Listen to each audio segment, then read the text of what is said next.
tax and accounting firm, we have one CPA, one bookkeeper, or one CPA, couple of accountants. Not many CPA firms can claim to say we have 10 CPAs and 45 accountants. So this is in a smaller world, in a privately held brown-owned company is one of the larger ones. So we have clients throughout the US. Major clients include the technology firm, IT consulting companies, restaurants, distribution units, warehouses, trucking companies, a lot of trucking companies, wholesale and retail grocery store.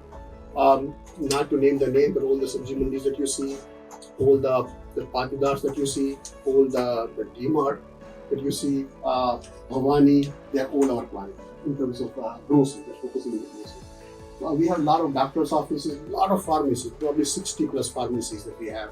That we do the bookkeeping, the payroll, the sales tax, and of course a non-for-profit organization. I probably am some sort of officer on 30 plus non-for-profit companies. Not that I know anything, but by being the officer, now they can ask me free tax advice. So they just make me the officer of the non-for-profit office. This is what we do. So business startup, business setup, and what the business should look like. And we have a separate slide that we talk about what are the different type of businesses are there, accounting, bookkeeping, payroll, individual tax, business tax. Other than these things that you will see your typical accountant do, business startup, bookkeeping, payrolls, tax, we provide the audit service, IRS representation. I'm one of the 3 accountants listed on the IRS website in this area who can represent any case with IRS. So we do a lot of tax and audit support, offer and compromise. If somebody owes large taxes, we can have that. And we provide virtual CFO service where we are responsible for budgeting, planning, forecasting, and how the cash flow should be managed.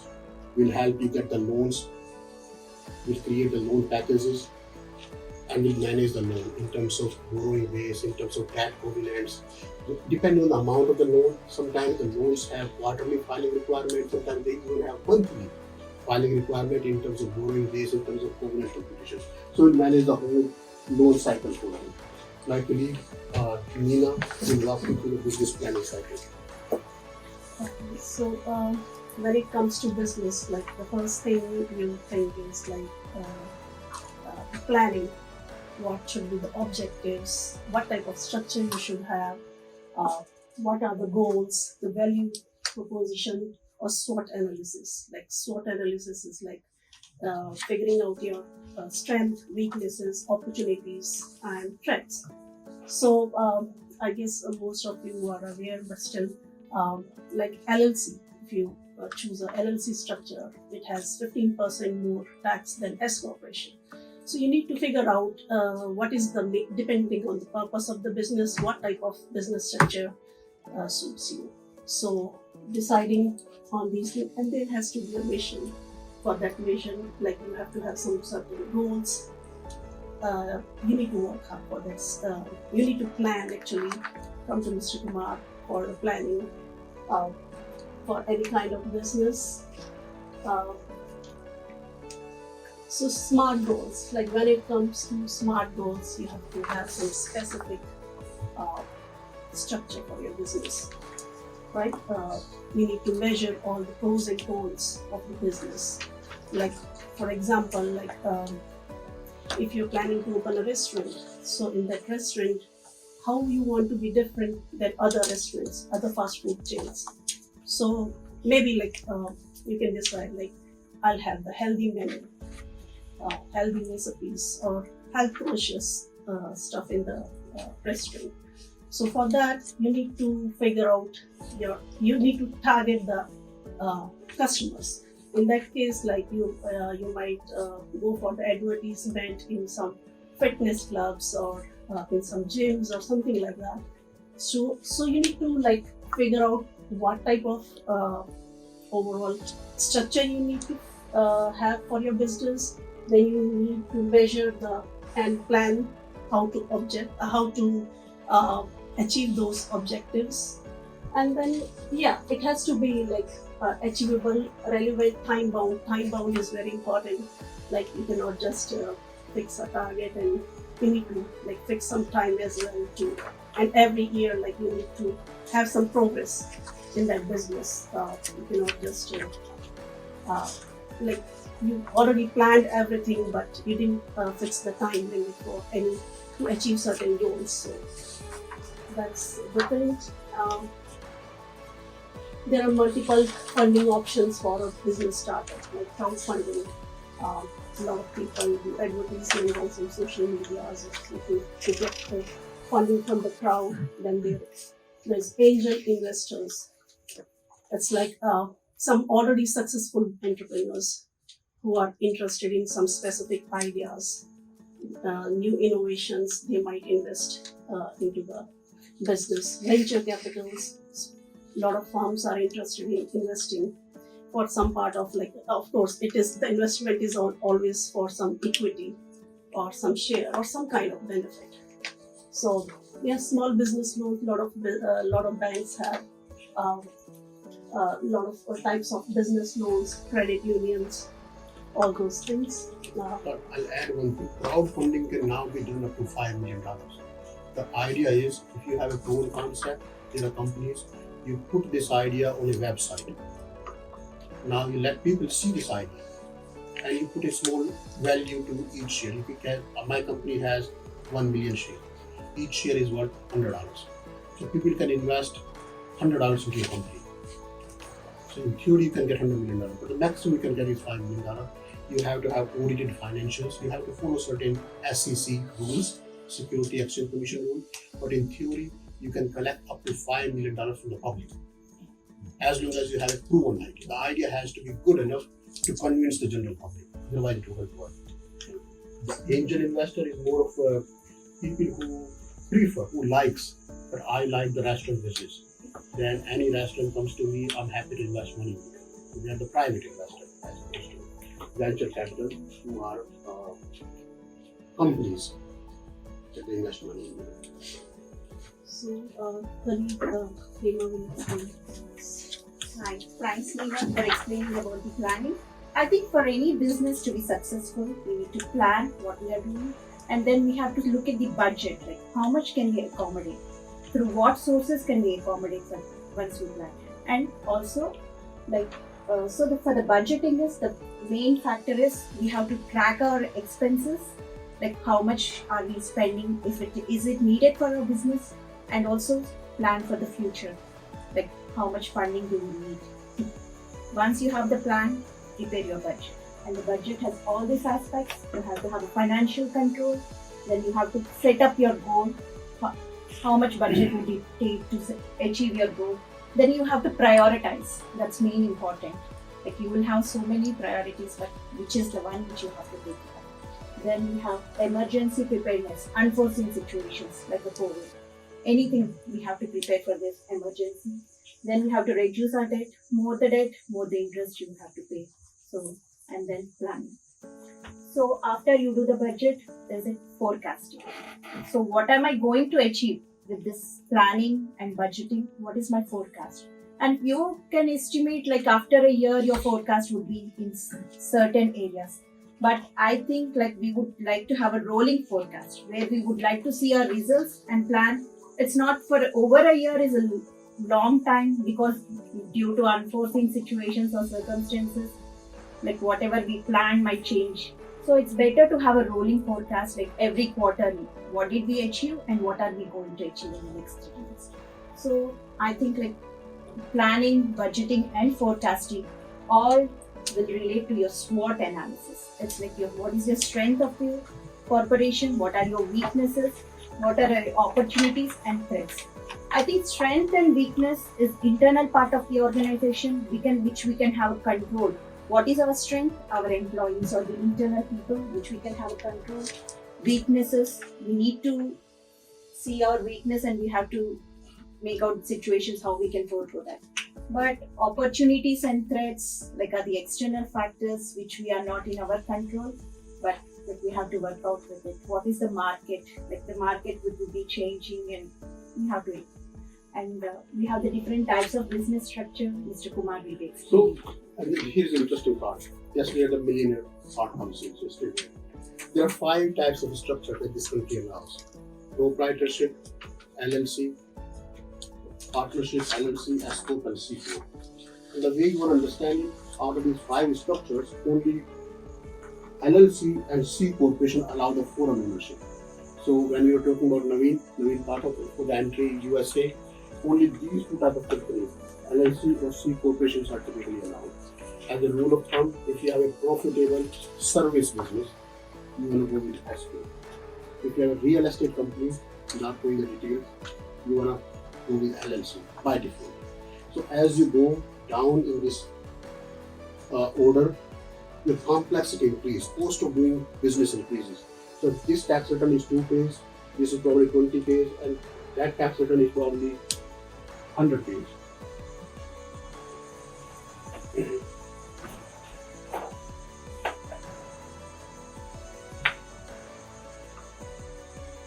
So if the LLC is a foreign corporation, where would you pay the taxes? In USA or in foreign company or? If LLC has a foreign member, there's a flat tax about 30% that you have to pay to the IRS. And if the individual or the foreign partner believes that the 30% is too high, they have the right to file their individual taxes and claim the remaining taxes. Let's say if the total income in the LLC is $100, 50% belongs to you, 50% belongs to a foreign partner. So in this example, $50 belong to the foreign partner, will pay $15 to the government at the time of filing the taxes for the foreign partner. For your share, it's a flow-through entity. Okay. For the foreign partners, it's more of a C corp entity where the business pays taxes upfront. If the foreign partner believes $15 is too much, I should have paid $9, the foreign partner has the right to file their own 1040 and request the remaining $6. So where would be the minimum amount of taxes I would pay under the current structures? S corporation provides the benefit of a corporation, protection of a corporation, and yet is still the flow-through entity. Okay. And it does not pay the self-employment taxes. So that's the default structure. If it also depends on the business. If it's a service business, more of a black and white business, then it's S corp. If it's more of a restaurant where you have 30% cash coming in, you have more room to see what you want to show, what you don't want to show, then you can get away with LLC also. You also have to see what's the long-term goal. Do you want to show large profit so you can get loan from the bank or multiply the locations? Then you want to go with S corp or C corp. If you say, this is my side hustle, I'm not going to pay any taxes, I'm just making some extra income, then LLC is a bad life. So in the limited liability, you've got the membership. Right? What is the membership? So membership, you can have as many members as you want. It's more of a shareholding, except that in LLC it's referred as membership. In S corp, you cannot have more than 100 shareholders. Okay. In C corporation and LLC, the 2 structure that allow the foreign structure, the foreign ownership, you can have as many members or shareholders in the corporation as you want. So I promise I won't break the rules according to this one, but supposing you've got members and you've got 50 members that are foreigners, you made them up. And you're still going to file as an LLC. Can you hide the 50 member tax membership? I mean, there could be anybody in India, it could be anywhere else, right? It doesn't matter to us because we are charging the 30% tax, the highest possible tax upfront from the corporation. So we don't need to know them. We already got the money. Okay. Got it. The onus remains on them. If they want to get the refund, they can file it. But the system already got the money. Got it. Ajay, before you go further, can you just touch on maybe some of the benefits of, oftentimes I've seen that, high growth companies, hyper growth companies, especially in IT, will create a Delaware C corporation. Absolutely. Or non-such jurisdictions, Nevada, South Dakota, Delaware. Absolutely. So maybe I think there could be a benefit that why such an entity makes sense, especially if you're looking to raise venture capital money at some point, that those jurisdictions may be more favorable. Absolutely. So Delaware is one state where under Chapter 11 and Chapter 7. Chapter 11 is a reorganization chapter and Chapter 7 is the liquidation chapter. Under Chapter 11, jury makes the decision, not the judge. Meaning, they will have a lot of people that they have to select, and those people have to be convinced in order for you to go behind the owners or the shareholders of the company. Now, the probability of convincing one person is higher than convincing 11 people or 13 people, depending on how many. So the theory is, in Delaware, suing or going behind the owners of the company is more difficult than any other state. Doing business in Delaware is far more expensive. Then you ask yourself, if that's what was true, then why not everybody is opening the company in Delaware? Why people open the company in New Jersey or New York or anywhere, right? So if you have a company in New Jersey and you have registered it in Delaware, at the end of the year you have to file taxes in New Jersey because you are leaving New Jersey or work from New Jersey, and company is registered in Delaware, so you have to file taxes in Delaware. So you have nexus with 2 states. You have to file taxes in multiple states by registering the company in Delaware. Second, doing business in Delaware is far more expensive than any other state. Let's say the annual report filing fees in New Jersey is $125. The annual report filing fees in Delaware could be $60,000. Meaning, depending on the number of shareholders you have in the company, depending on the assets you have, depending on the cash flow, that's how they compute the excise fees or the annual report fees. So when do you go to Delaware? When you are not playing with your own money. When you are more concerned about not being sued, it doesn't matter how much it costs me. It's not my money anyway. When you have investors' money, when you have VC funded companies, then you want to go to Delaware, register the company in Delaware to make sure you make the decision, but you cannot be responsible for it. If it costs you $100 extra, who gives it? Somebody else will get it. So Ajay, why would VCs prefer Delaware? Because they cannot be sued. If you are a VC, you're probably doing it to hundreds of companies. You are giving money to hundreds of the companies.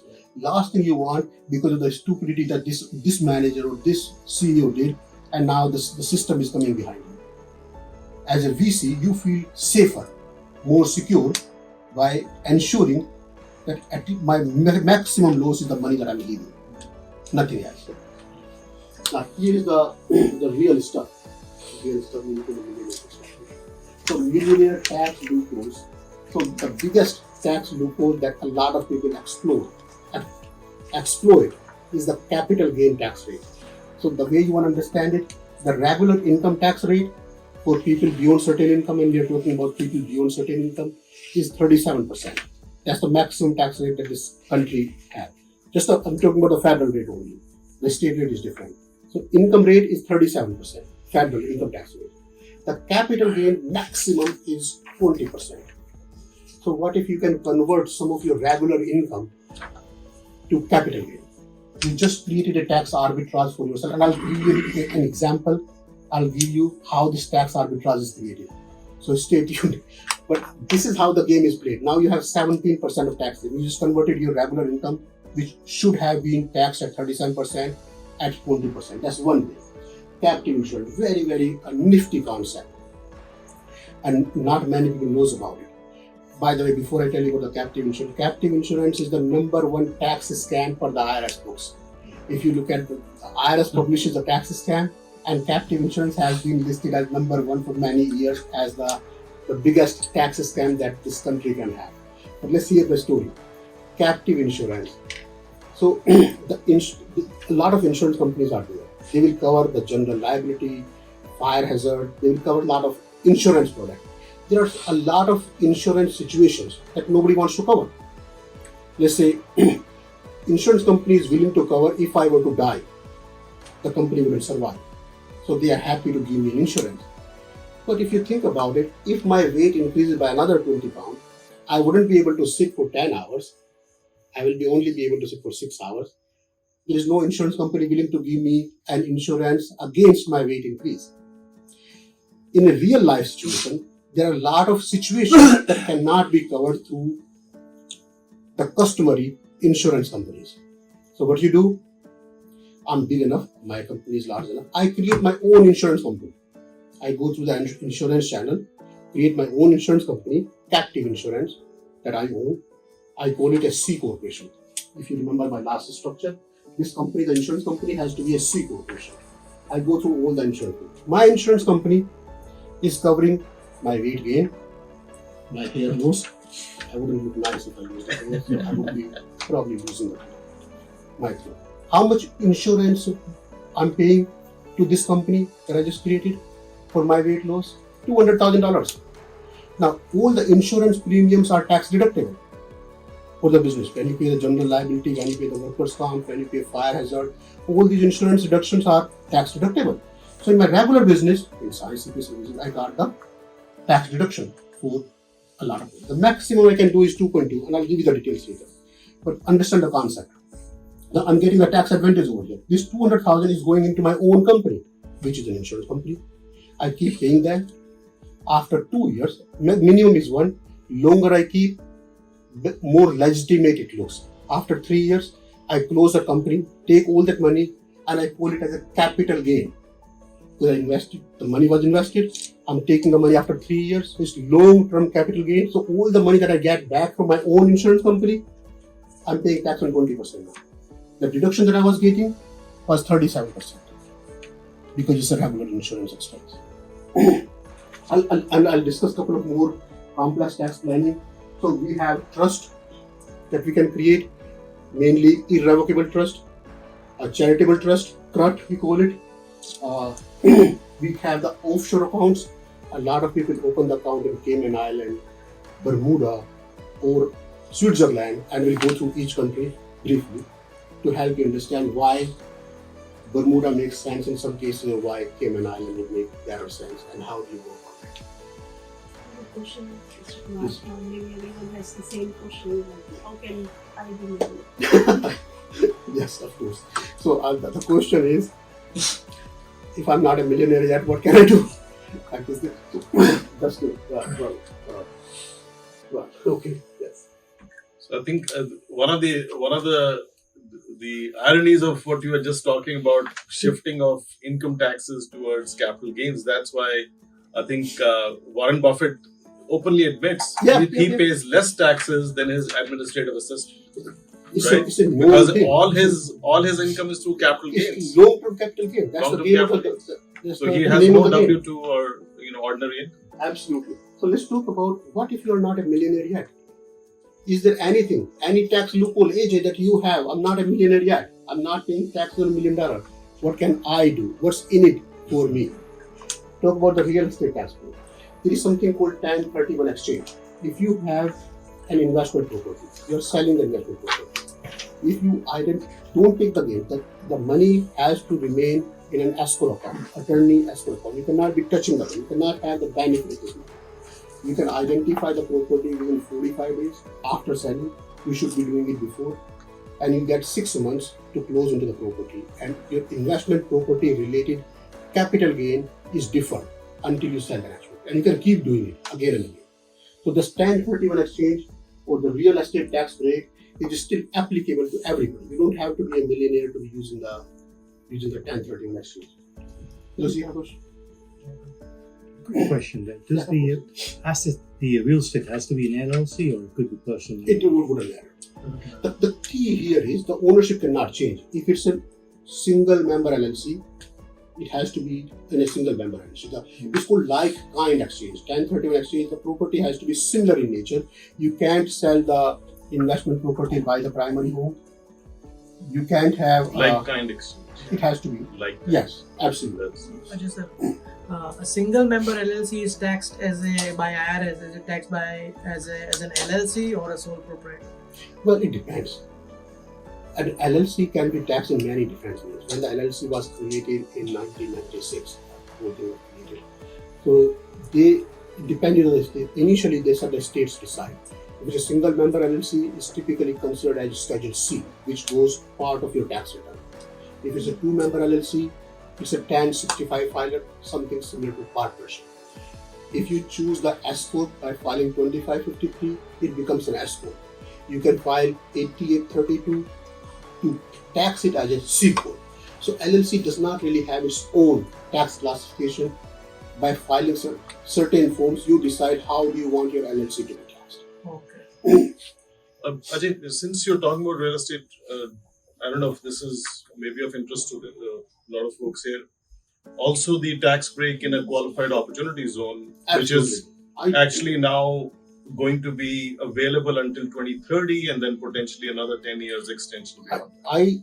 You're right, 100%. And I intentionally did not include the QOC in these slides, and I have a theory behind it. So qualified opportunity zones are the areas where the government gives certain benefits if you keep the money in that property for at least n number of 5 years. But think about it, why would government give you this benefit? These are the areas where a regular person doesn't want to invest the money. That's why government is trying to promote this area. Because the probability of you not making money or losing money is slightly higher than in a normal situation. So you just have to be careful with the advice. But let's talk about the captive and micro captive. So here is I want to preface this thing. The maximum you can invest in captive insurance is $2.2 million in a year. By captive insurance, you are trying to create a tax arbitrage of 17%. Instead of 37%, you'll pay 20% tax. So maximum you can do is $2.2 million in 1 year. If you are doing less than $400,000, it wouldn't make sense because the cost of maintaining an insurance company with all the regulations, all the compliance is going to be $60,000 a year. That's why the concept of micro captive comes in. Somebody started up the captive insurance and you take a pie, you become part of the captive insurance. So you are sharing the expense. So it's not meant for everybody. It's not meant for people who are trying to save 5,000, 10,000, 20,000. This concept is meant for people who are trying to save 100,000, 200,000 or $1 million. That's where this is. Again, the captive insurance try to cover insurance products that nobody else wants to cover. So if you operate it genuinely with expert management, what does the IRS is looking for? Who is managing this company? Are you managing it yourself? That's a little bit gray area. If you have a third party, a management company managing it, then it's probably meant for the right region. Then how long did you keep this company? Did you fold this company in 2 years? That looks like a gray area. If you kept this company for 10 years, that looks more of a legitimate structure. So captive insurance and micro captive insurance are typically used in cases when somebody is showing more than $1 million in taxable. We typically do not bring this concept unless somebody has a taxable income of. Quick question before you go there. Say you got an LLC that does investments on algorithmic trading and whatever, and we define that LLC to be an insurance company. So I transfer my funds to this LLC, even though it's declared as an insurance. It's taking that money and investing it. Can I do that or no? No. Remember in the beginning we said the captive insurance has to be a C corporation. So unless your LLC has filed 8832, the whole concept is converting the regular income to long-term capital gain. LLC is a flow-through entity. Okay. So it will defeat the purpose. You can do it, but it will not give you the right tax saving. It only gives the right tax saving when you structure it as a C corp, so you can convert it into long-term capital gain, not flow-through. As long as it's flowing through, it gets added to your income. Can we pay the bill? Oh, sure. So we have a game, and I have a gift card. So just to motivate you. It is just one question of Mr. Lal asked. Yes, please. Go ahead. Let's say if you're putting in this captive insurance, if you're paying $200,000 into the premiums. What happens to the $200,000? Let's say I'm investing $200,000 every year into this.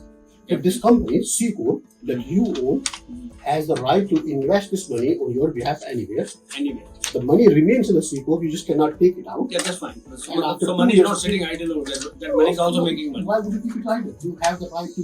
Yes, officer. So the company also must be filing the taxes. When that file taxes, that would be your income only because the company is under your name. That's right. Right? But there's so no they will be distribution. paying 20% taxes. No, there is no distribution. Lal, please come. So I'll introduce quickly Rao Desu. Owns a lot of pharmacy companies, orchards, pistachio orchards, a lot of real estate. So he's a good friend. So we were just discussing captive and captive, we are right on time. Okay. So we've discussed the 1031 exchange. You had a question. Yes, you're right. The company has to pay taxes, but on the distribution, When you fold the company, you get all the money out, you still create a tax arbitrage where the money is not your regular income. It's considered as long-term capital gain. So you pay 20% taxes as opposed to 37% taxes that you would have paid. I understand. Like, let's go with the 1 million. Let's say 1 million we took out from this company. We are saving 37%. So, but this company is also getting 1 million. This company got 1 million, but the tax is not what you received. Tax is what you have in the net profit. Yes. Now, why did you get 1 million? Because you are trying to cover a potential loss worth $1 million. Right? So what's the loss ratio you have? You will, in the books you will say revenue $1 million, potential payable $1 million. Okay. Salary of the management $200,000. So Loss minus 200,000 every year, 2 years, 3 years. Then after 3 years you say potential loss, nothing happened. You never claimed any. So everything is profit. But it's been 3 years. So everything is profit as long-term capital gain.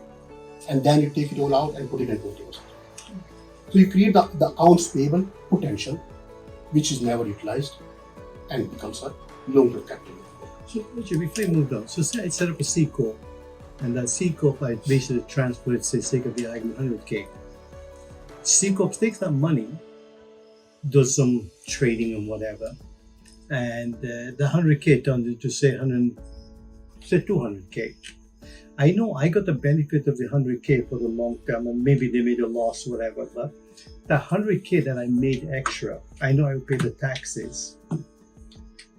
Right? But I can still bring all the profits back to me with a capital gain, or would that be still used? Since you, in this example, the company that you have is a C corporation, so it's not a tax benefit strategy, because in the company, when the 100,000 became 200,000, you have to pay tax on the 100,000, which is 20%. Mm-hmm. And if you take the 80,000 out as a distribution, you pay, assuming you're doing it after 1 year, you're paying another 20%.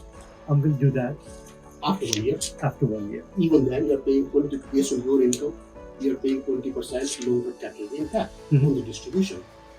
How is that different than if I give a loan to the C Corp or the S Corp, and then basically say, all right, I want that loan back, and they cannot pay that loan back, then what do I do? Do I still get a benefit of that? Yes, you can write off a loan. Okay. Assuming you're not doing a loan under your own name, let's say you do a loan for the company, then the company has the right to do a bad debt write-off. Mm-hmm.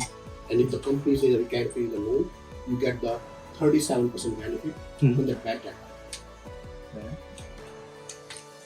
So we are good with the captive, micro captive. The maximum you can invest is $2.2 million. There is a cost to this structure. It only makes sense if your taxable income is at least $1 million. Otherwise, this strategy may not be as helpful for you. So offshore tax haven. Let's understand. Let's say 2.2 million maximum. You can keep only 2.2 million. No, I'm sorry. 1 year. In 1 year, per year, you can invest $2.2 million per company. So Per company. well, no, we have to look at the common ownership. So the concept is micro captive. So Rao Desu has one company. Now Sandeep Patel has one company. Now Lal has one company. They are not common ownership. But if Rao Desu has this pharmacy, Rao Desu has this pharmacy, then all of them added together is 2.2 million.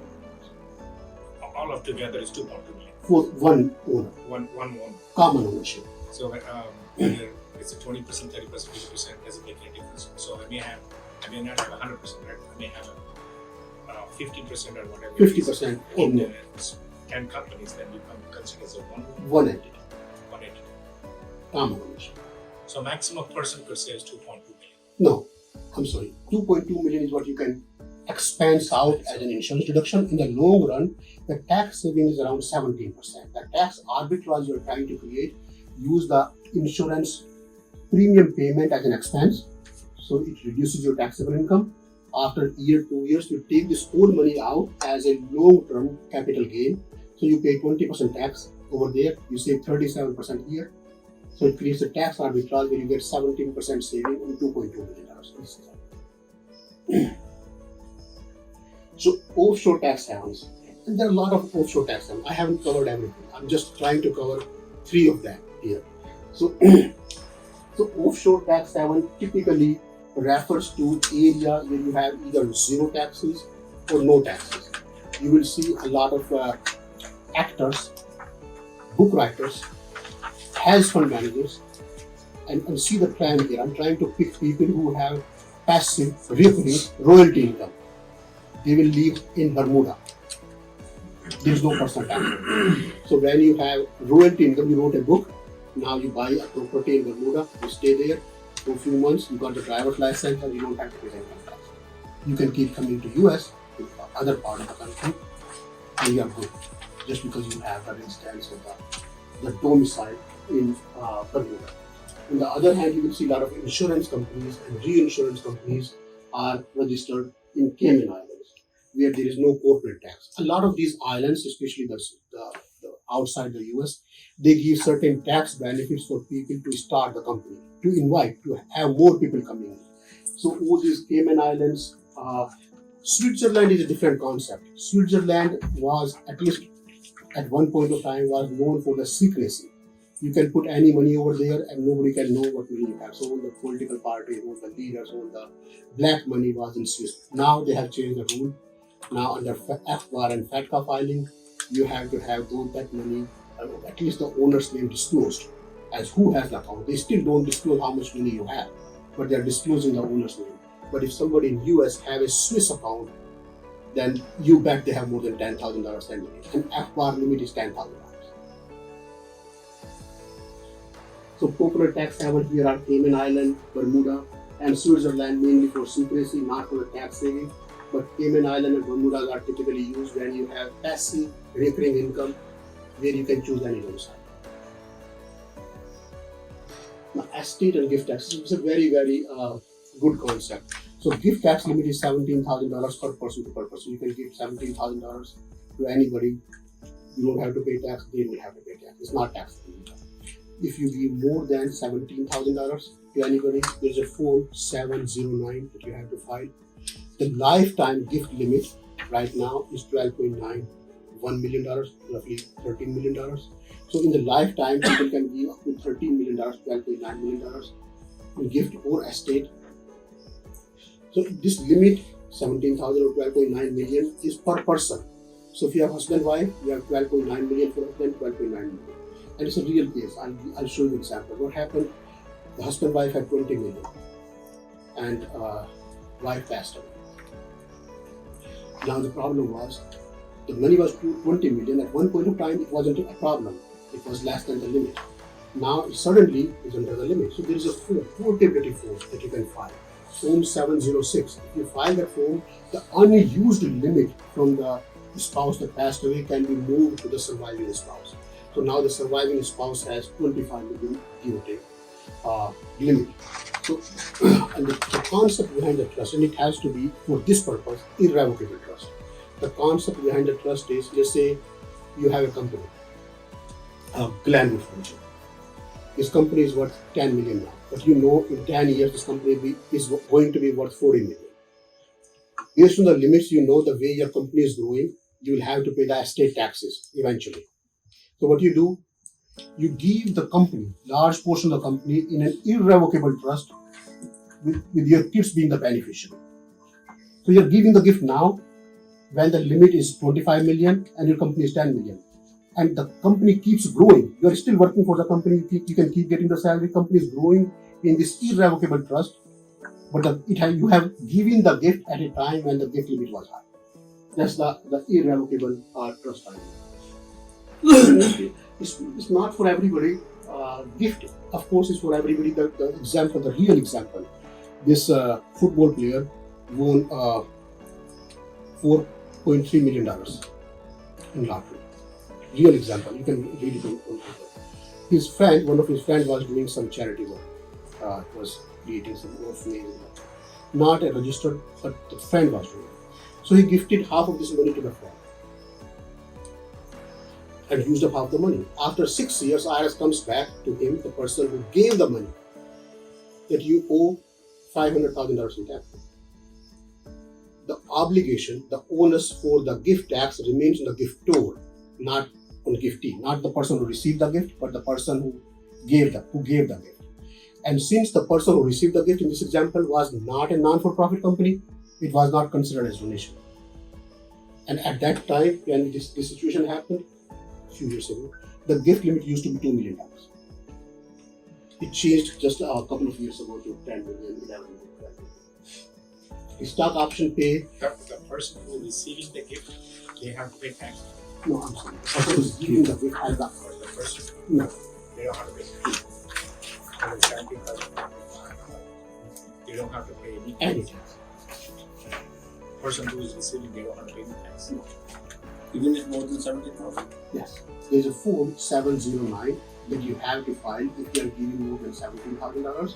But all the filing obligation, all the tax obligation remains to the giftor, the person who is giving the gift, as opposed to the person who is receiving the gift. But if the person who is giving the gift is gifting the after tax money, then It's always after tax money. The gift cannot be before tax money because gift is not a tax deductible money. So gift, by definition, is always after tax money. That's why we are not trying to charge tax to the person who is receiving so it. basically idea of taxing the giftor is so that he does not reduce the state, save the state taxation. Well, that's part of it. We want to make sure the person who has the money, before he gives up the money, Mhm. he knows that he has to pay us, the government, first Okay. before he gives the money. So, Ajay, it's just this crazy mind, right? No, please. Say you got 100 people. I give each of them 17,000 as a gift. I said, do me a favor. You keep 1,000, give me 16 back. Okay? As long as you're getting the 16,000 in cash, Yes. so there's no record of it. Now I want to know what did you do with this $1.6 million? I give it to everybody as a gift to say, No, you're right. You got 16,000 cash. I keep it in my pocket. It's a lot of money to keep in your pocket. 16,000. But the point is, But as I long can as do the that. system, That's the thing. well, you should not be doing it. From that perspective, You this- show me how to save the taxes. Right. He has a point. To your if you do, In a lifetime, he said you can give only 12.9. Right. If you keep on giving the 17,500 for Tom, Dick, and Harry, No, just my no, evil, this is just a hypothetical situation. No. evil mind thinking, right? So you can't get a salary 100K. Right. And they say, look, I'll make it 85. I'll give you 15 in cash. Then you're losing Even if 15,000 of deduction on your business tax return. Ah, okay. We have thought about it, everything. Don't worry about it. So let me share actually a real life example of what we structured for a hedge fund client of ours. Mm-hmm. So this gentleman was, if you all remember the crash of 2010, when obviously the entire market had tanked. The only person probably on Wall Street who made money was a guy called John Paulson. Yes. And John Paulson used to run Paulson and Company, right? Yeah. And John Paulson, I think in 2010 made like, $20 billion, when everybody else was wiped out. So one of his senior managing directors, also, no names will be taken, but also an IIT alum, came to us. We used to have a New York City office, and the state attorney and I were working together in terms of how to structure that. So we created a trust whereby he could gift. At that time, the exemption amount was not 17; it was close to 12,000 per year, right? Because this is graded to inflation. So give 12,000 to two of his kids, but then he also had 6 or 8 nieces and nephews on both sides of the family. So gave the gift 12 times now, not just 2, husband and wife, but now you multiply that times 8 on both sides of the family. That goes into the trust. The nieces and nephews were made beneficiaries of 10% of the total trust proceeds down the road. So they were incentivized, but the majority, the bulk of the benefit was going obviously to his children. And now what he did was his bonus that year alone was close to $85 million on bonus. Now he was able to shift a large portion of that into the trust, get it off of his balance sheet, because obviously as we did the calculation, his estate tax, he was only in his early 40s at that time or late 30s.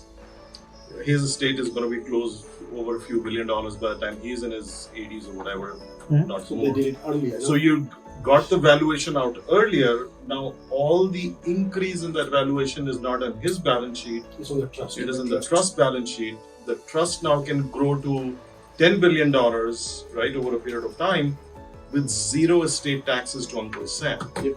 Right? So technically what you've done is you've shifted money from one pocket to the other. You've It has to created be an that trust, irrevocable trust. Though, just irrevocable remember. trust. And And if that you have entire a money is revocable now trust, it will defeat free. the trust. They will not give you that. What happens when the trust dissolves? I'm not talking about the person. So- When the trust dissolves. No, but the trust, the way, if it is set up correctly, and this is where the expertise of the trust planning attorney and the financial advisor, the wealth manager comes in, you create a perpetual trust, or what is called a dynasty trust. And these are referred to typically as Delaware dynasty trusts. Because most of these trusts, because of the fact that you want to have it in a tax favored jurisdiction, we register them in Delaware, and it's created as a dynasty or a generation skipping trust. So which means that the trust will continue not across 1 or 2 generations, but perhaps the next 7 to 9 generations. That's how the Rockefellers and the JP Morgans built wealth in this country. So our, Over many multiple you know, generations. over multiple generations. So why not use some of those techniques which are perfectly legal? Use some of these, planning Absolutely. techniques that That's Ajay the is whole talking idea. about. And there's another Expose thing Get that back they some. do. Another thing that they do, they buy huge life insurance policies through the trust, with the trust being the owner and That's trust just being the one of beneficiary. Absolutely. We'll discuss the life insurance in one of the slides. I have the life insurance, and how do you plan or fit in the life insurance as a part of this whole tax plan, and how do you put certain amounts. But before I go to life insurance, let's briefly touch about the stock option pay. Maybe useful for companies, private limited companies, where you, instead of paying the salaries, you are paying incentive in stocks. So ISO, incentive stock options. You can go with non-qualified stock option as well, but incentive stock options is fairly common used, where you give certain stocks as opposed to the money, and people can cash these stocks after a certain number of years. So they pay the taxes right now when you give the stocks at your value, because this is not a public company. You are deciding what the value is, and when you 5 years later the company value will be far more, so they are paying tax on the capital gain. So they are getting more money. If you take an example, you want to pay somebody $10,000. You say, okay, how about if I give you 1% of my company? And the 1% of my company, even though it's worth 10,000, but we'll put it as $2,000 as an. So they pay tax on 2,000. After 5 years, they can cash it in, but by then this $2,000 became $20,000. They're paying capital gain on 18 as opposed to paying regular income tax on the $10,000. That's the idea. But before in this life insurance, everybody heard the life insurance. I'm specifically talking about I'm specifically highlighting premium funded life insurance. So there are a lot of different type of life insurance. Full life insurance, term life insurance. So life insurance is a good idea, but from a tax perspective, we are not talking about the regular life insurance. We are talking about the life insurance where you have the cash value. So consider, right now you are making a lot of money. You pay large premium, you create a cash value, and you take loan against this cash value. Loan by definitions are not taxable. So let's say your insurance is worth $10 million. You keep taking loan against it, which is not taxable to you once you retire. When you pass, when you die, you get let's say $10 million. This $10 million is used to pay the loans first, and then they give you the money. So you got the cash flow coming in terms of loan, non-taxable, and you got the tax benefit, non-taxable. It gets even one step better. How about you're not paying for it? How about somebody else is paying for it? That's what we call premium funding life insurance. And it's not for everyone. This presentation about millionaire tax loopholes does not apply to everyone. Does not apply to everyone. If you have certain income, you can qualify for the premium funding. Your life insurance premium is going to be, let's say, $200,000, because the life insurance you're trying to get is $10 million. Your yearly premium is $200,000. I don't want to pay $200,000 from my pocket. A lot of banks will line up. You pay 1 year premium, we'll pay 9 years premium on your behalf. As a loan, opposed to you, when the insurance in 10 years has $2 million, the insurance proceed will pay the loan off. After 20 years, you have the life insurance for $20 million. without paying for it. But again, the concept is not meant for everyone. This is when you have tax deductible? no. No? No. If it's tax deductible, it can be if your business is paying for it. We call it partners insurance. Then it's tax deductible, but then the proceed has to come to business. The business paid for it and will be taxable to business. It's typically done when you have two partners. You buy life insurance on each other, pay the premium through the business. If one person happens to pass away, then the second partner, because the business got the money, pays this money to the surviving spouse, to their family. Your share is paid off. But nothing happens to the partners. They wanted to close down the company just after 5-10 years. Natural retirement. What happens? Well, the insurance is on each other. Yes. It's a term life insurance. You keep paying, you have the insurance. What happens if you stop paying the term life insurance?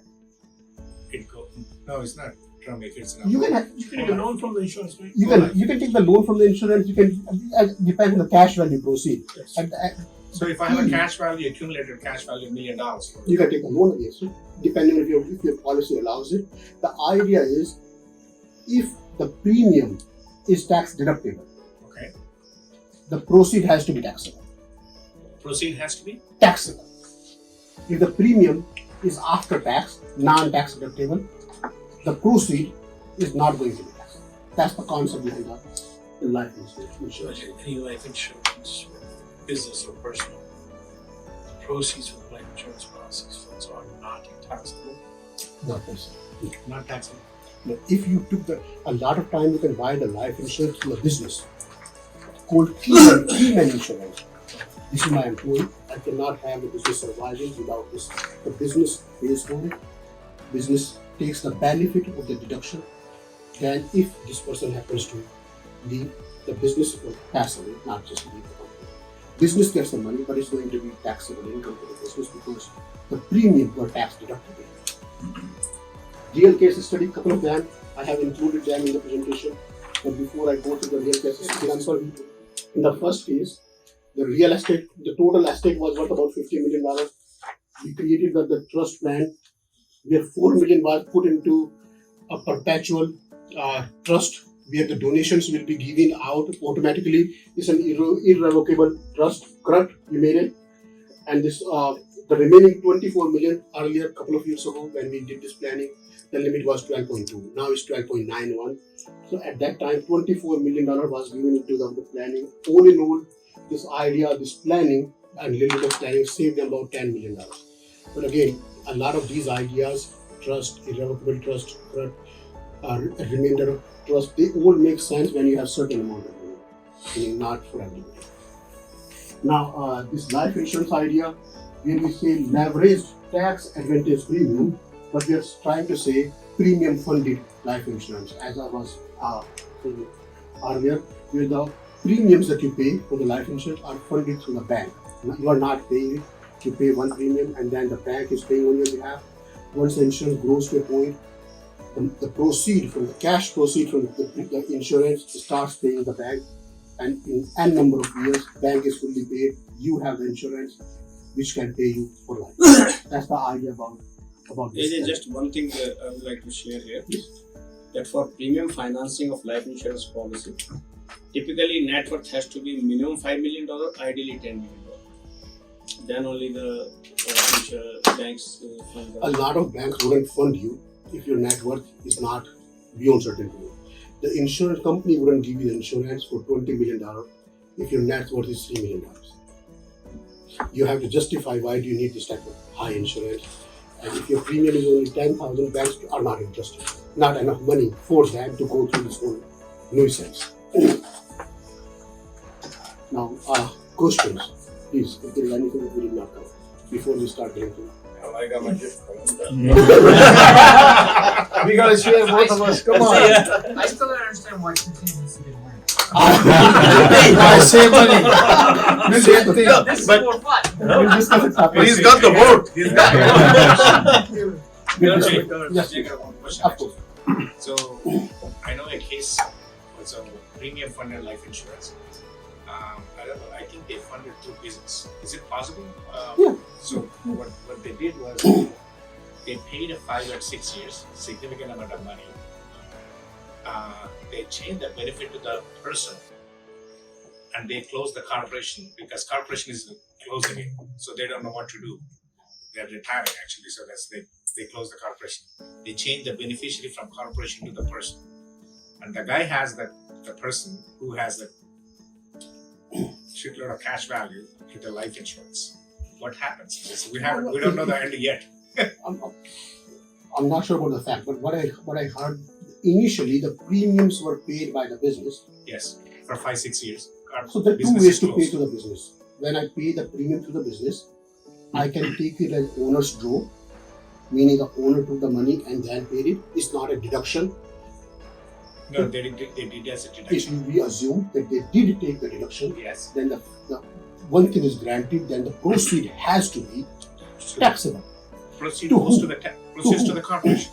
Well, in this example, if you go further, we say the corporation was closed down. Yeah. So who is the beneficiary? Person. That person has to be taxable. We don't care who pays the taxes. The person, I don't think these are the real facts. If they were the real facts, it wouldn't make sense. Because the corporation pays lower taxes than the individual. The individual, I'm assuming the high net worth, the maximum tax rate, federal only, is 37%. The maximum tax rate for a C corporation, assuming it's a C corporation, is 20%. If it was a flow-through entity, then they can close it and move it to the person, because in a flow-through entity, the person is paying the taxes anyway. The income flows to the person, so their tax rate doesn't change. So assuming it's a flow-through entity, the income remains taxable either to the corporation or to the individual. Nonetheless, it's the same tax rate. Same thing. But if we look at the exact fact patterns, then we can decide how to. Any other question? So It's good. It's good. I have a question. Yes, please. Two partners, you have a loan account, running the loan account. One partner gets bought out. Part of that buyout is that loan account. How do you? Give me an example. I'm sorry, I'm not understanding. Two partners, me and you are partners. So I'm investing in Neil's political Understood. project. Okay. Understood. Is that a contingency plan or is that a real? Neil gets bought out. He had a running account, loan account against the business. So he took draws for personal I expenditure. understand now. So Neil in this example was taking money out from the business. He had a running account, so he on the books. On the books, he owed, let's say, $50,000 to the business. Correct. Now Neil is bought out. Correct. As part of that bought out is that 50,000 as a agreement. No, that's not how you look at it. So you have to look at it from Neil's perspective, the person who is selling the interest, and you have to look at it from the person who is buying the interest. Talk about the buying interest. So either way, so Neil's in a benefit because if I'm waiving his you're account, technically not waiving. He still has to pay tax. Doesn't that 50,000 go into the goodwill value of No, two different things. But let's stick to the example. Neil has a running account. He took $50,000 from the business. So he owes the business $50,000 that he doesn't have to pay anything. Right. And you bought his share for $200,000. So now, effectively, he got benefit of $250,000. Yes. Right? Now we'll see what's his cost basis. How much money he had invested in the business. The difference between the two is the taxable income, long-term capital gain, assuming the business lasted more than 1 year. This for me. Now, leave it aside. We go to the buyer now. Who is buying the business? Now, the company, the corporation, you are not the only buyer. Let's say, in this example, you own the company 100%, just to simplify it. Now, the business had $50,000 loan to the prime partner that the business is not going to get. So, business is having a bad debt now. So you have the bad debt for $50,000 and you pay $200,000. So your cost basis is $200,000 and business can write off $50,000 of debt. This is from the buyer's perspective. From the seller's perspective, So doesn't the value of the business then is like that 50,000 gets absorbed into the value of the business? Then no, two different concepts. Two different concepts. What you're talking about is the goodwill. Let's say you have been doing the business for n number of years, after 10 years, even though you started the business with $1, but now the business is worth $1 million. Yeah. And this $1 million is goodwill. Right. The good, that's aside. But you have taken $50,000 out. So we'll factor that goodwill. Goodwill is also taxable income to you, lower-term capital gain tax. But the fact remains, you had $50,000 that you took out that you did not pay tax. When you were taking the loan, running account, money, you were not paying tax on this income. Somebody has to pay tax on this income. So you got 200,000, 50,000 loan forgiveness, and some goodwill. So just because you give a loan forgiveness, you still owe the tax. Somebody owes. Absolutely. Somebody owes. The tax. Absolutely. There are certain situations when you don't owe the tax on debt forgiveness. If the debt forgiveness is related to the home that you bought and it went underwater, then in that case the debt forgiveness may not be taxable. But in most cases, in regular rules, the debt forgiveness is always taxable.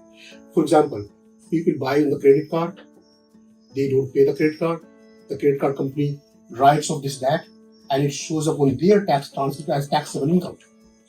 If the credit card company does not get paid, they will forgive the debt, it becomes taxable income to the individual.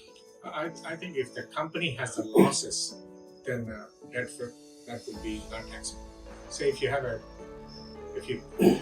owe the bank $500,000, and you have a company has no assets and you have a shitload of losses, then It depends on what kind of company we're talking about. anything is what is. Let's say if it's a flow-through entity, Even it's it's an S corporation, yeah. and So you the have company has $500,000 of loan and you have $1 million losses. and you have $1 million of losses. So now the bank forgiving you the debt for you, but you don't have anything to pay. Right, but the bank is forgiving the debt, $500,000 and they will be writing a debt write-off on the on corporation. the corporation as long as the company's net losses are more than the debt forgiveness. Yes. You don't Meaning have if the to- company's losses are 100,000 and the bank forgave a debt of $500,000, now you have taxable income of 400. But If you have losses more of than $600,000, $500,000 of debt, then you don't. then losses are absorbing, not that it's not income, it is still income. The losses are more than the income, that's why it's not showing up as income. Any other question? I'll still be around. Let's start eating, let's have fun, let's have some drink. So, And then Ajay, what happens if the corporation really lost the money? Say you lost $1 million and you closed it. It's a flow-through entity. Then it shows up on your table. You have the right to carry it. no more than basis. I'm talking. You have a more than basis. No one can lose money more than basis. Right? But where is the money coming from? Bank has Bank forgiven. then either is you invested the money, Or you the bank gave has- the money, or bank gave it. Yeah. At the end of the day, it's a zero sum game. So if the bank gave the money, they will forgive it because it's income. So the loss is still limited to your basis. There's nothing you can So the system has been around for hundreds of years. So We have thought about we all can these see- rules that you can imagine. Thank you, Ajay. This is good. Thank you. Very Very good. good.